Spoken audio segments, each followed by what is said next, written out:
মানে মাথায় হাত হয়ে গেল, লোন নেওয়া আছে, আমরা টুকটাক ধার করা আছে, আরতে পয়সা পাবে। আমরা এখন টেনশনে আছি, জানি না কী করে কী হবে। সব আশ্বাস দিয়েছে দোকান পাবো, এবার কবে দোকান পাবো জানি না গো। কি মানে এখনো লিখিত বই তো কিছু হয়নি, মুখের কথাতে আমরা বিশ্বাস করে উঠে গেলাম। এবার সবাই, আমার ঘরে মা আছে, আমার দিদি আছে, দিদির শরীর খারাপ, এবার কী করে কী করবো বুঝতে পারছি না। আমরা পুরো দিশাহারা হয়ে গেছি। এখন আবার আজকে পুরোপুরি ভেঙে দেবে। আমাদের মাছের ব্যবসা যদিও সকালবেলা হয়ে যেত, বারোটা বাজে, বুঝতে পারছি না কী হবে।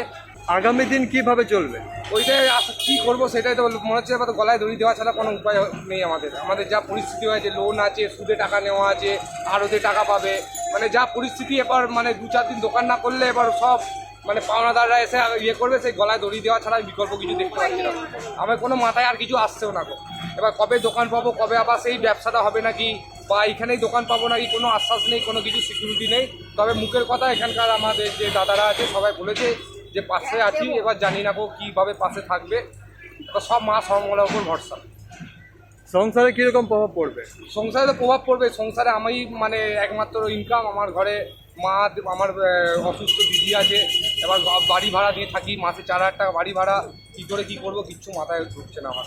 মনে হচ্ছে ছেড়ে ছুড়ে দিয়ে এখান থেকে বর্ধমান ছেড়ে ছুড়ে দিয়ে পাঠিয়ে দিতে হবে, তাছাড়া কোনো পথ দেখতে পাচ্ছি না। কী নাম আপনার? আমার নাম রূপম সিংহ, রকি আমার নাম, আমার এই সমলাপাড়াতেই বাড়ি।